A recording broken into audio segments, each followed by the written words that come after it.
او په ډیرو حالاتو کې په روغتون کې د مریض پوښتنه کول همدومره چې مهم ګڼل کیږي همدومره د ناروغ او ورغلي شخص صحت ته په ساري امراضو د مبتلا کېدو خطر هم مطرح دی. نن به د خپرونې د ډاکټر نظر واورو چې شفاخانې ته د پوښتنه کوونکو یا پایواز چې عامه اصطلاح کې وي ورتلل ولې مهم او ولې خطر لري. د برېټانیې د ایدنبرګ په انفري روغتون کې ډاکټر امان شمس موږ سره د سکایپ د لارې نه ملګری دی. ډاکټر صاحب شمس تاسو سلام وایم او لنډه داسې پوښتنه کوم چې آیا په روغتون کې د ناروغ پوښتنه کول د ناروغ دپاره کومه ځانګړې صحي ګټه هم لري که نه؟ مننه. لومړی تاسو ته اشنا صاحب او ټولو لیدونکو ته سلامونه وایم. وعلیکم سلام. لکه څنګه چې تا وویل د ټول څخه له مخه باید زه ووایم چې هغه کسان چې د ناروغانو د لیدلو لپاره روغتون ته راځي د هغو نه په عمومي شکل مننه کوو. د شفاخانې ته یا روغتون ته د پایواز راتګ طبعا ګټې لري.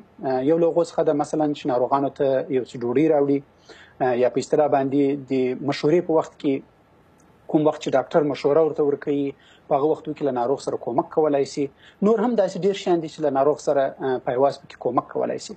خو لیکن په څه شکل باندې چې په اصطلاح باندې داسې وشي چې نه ناروغ ته تاوان ورسیږي او نه پکې هماغه کوم پایواز چې راځي هغه ته تاوان ورسیږي، نو باید د حفظ الصحه په صحیح شکل باندې باید ډېر خیال وساتل شي. داسې یو لنډ مشخص کې ووایو چې آیا صحي لحاظ نه مریض ته کم ګټه رسیږي که نه د یو خپلوان په لیدو؟ د خپلوان په لیدو باندې بغیر د دې څخه چې ناروغ ته سایکولوژیکل او له هغه سره په څنګ کې د ناروغ د مرض د تداوي په هکله باندې فیصله ډېره مهمه ده. مثلا په اصطلاح اکثره وخت ناروغ څه ده چې په یاد پاته نه سي، دوباره هغه مغه پایواز چې ورسره هغه ورته یاد کړي، خصوصا که دا ناروغان یا عمرونه یې ډېر زیات دي موږ چې ورته غږیږو همیشه د فامیل یو څوک راغواړو د هغو په مخکې ورته غږیږو چې بیا وروسته له دوی سره د فیصله کولو کې او همکاري وکړي. خو په صحیح شکل باندې زه فکر نه کوم د دې څخه سوا کومه خاص مستقیمه ګټه ورسوي. راځئ لږ یو ستاسې لارښوونه علمي ورته واخلو چې مشورې په روغتون کې مثلا د بستر مریض دپاره چې پوښتنې ته دا څوک ورځي دوی باید یو شخص که ورځي د پایواز په صفت هغه مقدماتي ټکي څه شی دي چې باید حتما په پام کې ونیسي؟ د ټول څخه مهمه خبره دا ده چې نه ناروغ ته میکروب راوړي او نه له ناروغ څخه چې یوسي په اصطلاح شارو کلیو باندو محلو ته یوسي.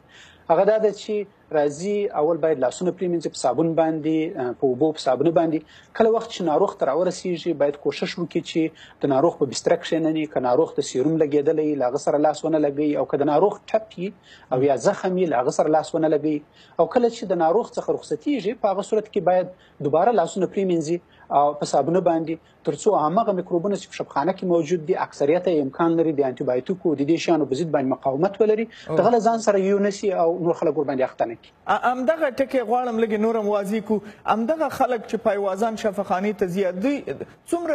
د ساري ناروغیو یا امراضو د خپرېدو امکانات ډېر شته دی؟ یو دویم دا چې همدغې کار دپاره چې ساري مرض انتقال نشي نه دننه روغتون ته انتقال شي د دغه شخص د خوانه او نه د روغتون نه بیرون ته انتقال شي، څه ډول وقایوي یا اساسي ترتیبات چې عام خلک کولی شي پې پوهیږي یا پوه شي چې هغه اقدامات وکړي مخکې د مخکې نه؟ مهمه دا ده چې د ناروغي څه شی ده او دا هغه چې کوم مخکې ذکر کړل هغه عمومي دی، باید هر سړی یې وکړي. او دویمه خبره دا ده چې ناروغ د روغتون په کوم ځای کې موقعیت لري، څومره شدید ناروغ ده. که چېرته داسې وي چې په اصطلاح ناروغ مثلا د تیوبرکلوز ناروغي ولري، په اصطلاح باندې د اسهال ناروغي ولري، یا دغه رقم میکروب ورسره وي چې د هغه په ضد باندې مقاومت په هغه ملک کې ډېر زیات اوچت وي، د انټي بایوټیک ورباندې تاثیر نه کوي، په دغو صورتو کې باید له ناروغ سره نهایي زیات خیال وساتل شي. مثلا د سکلې موږ ورته په لاس کوو، څوک چې راځي هماغه یې ګوري، باید یو شی داسې چې خپل وجود باندې پټ کړي دغسې یو شی ورته واغونځي. او په اکثره وختو کې خصوصا د ټي بي په وختو کې چې ناروغ تیوبرکلوز ناروغي ولري په هغه صورت کې چې هغه امراض یا د مننجایټس ولري چې د یو څخه د بل ته د هوا له لارې انتقالیږي، په هغه صورت کې باید ماسک واغوندي پایواز تر څو له ناروغ سره مثلا وګوري. تاسو به خامخا اورئ او جریان کې هستئ چې افغانستان کې اکثره دا لږ څه معمول ښکاري. ځینې خلک یا پایوازان چې مثلا روغتون ته د خپل مریض پوښتنې ته ځي ځان سره ماشومان وړي یا مثلا ډېر نور کالي ورسره لاس کې وړي یا نور څه شیونه ورسره، دوی ته تاسو څه توصیه کوئ چې آیا ویسي دا کار ماشومان وړل ښه دي نه دي؟ څنګه یو لارښوونه ورته لرئ؟ عمومي توصیه به زما دا وي چې کله چې شفاخانې ته راځي یو خو باید ډېر زیات خلک رانسي په مختلفو وختو کې شفاخانې ته په وجه د دې باندې چې ناروغ خپله ناروغي او هغه چې د استراحت ته ضرورت لري د ډوډۍ وخت ته ضرورت لري او خوب ته ضرورت لري نو باید یو کس راسي او که غږیږي له ډاکټر سره څه وخت غږیږي په هغه صورت کې هم د فامیل نه باید یو کس وغږیږي ځکه په وجه د دې باندې که مختلف خلک له ډاکټرانو څخه مختلفو ډاکټرانو څخه پوښتنه کوي همیشه په دې وخت کې د محاورې یو څه مشکلات منځته راځي غلط استنباط له خبرو څخه کیږي او دوم د ماشومانو راوړل خصوصا که د هغو عمرونو د 12 کلو څخه کم وي زما په نظر دا به ښه خبره نه وي یو خو دا د خصوصا په داسې یو وطن کې لکه افغانستان چې هلته ناروغان اکثره یا ټپیان یا بل شی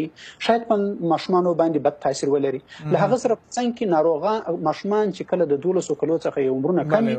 په وجه د دې چې د دوی معافیت د مختلفو وایرسو په مقابل کې ښه سي د دوی سره اکثره ډېر وایرسي ناروغي نو هغه امکان لري نورو ناروغانو ته انتقال کړي او همدغه رنګه د ناروغي ډاکټر صاحب وبخښه مداخله مې وکړه وخت لږ خلاص خو ډېر تشکر مننه کوم معلوماتونه هم کورم ودان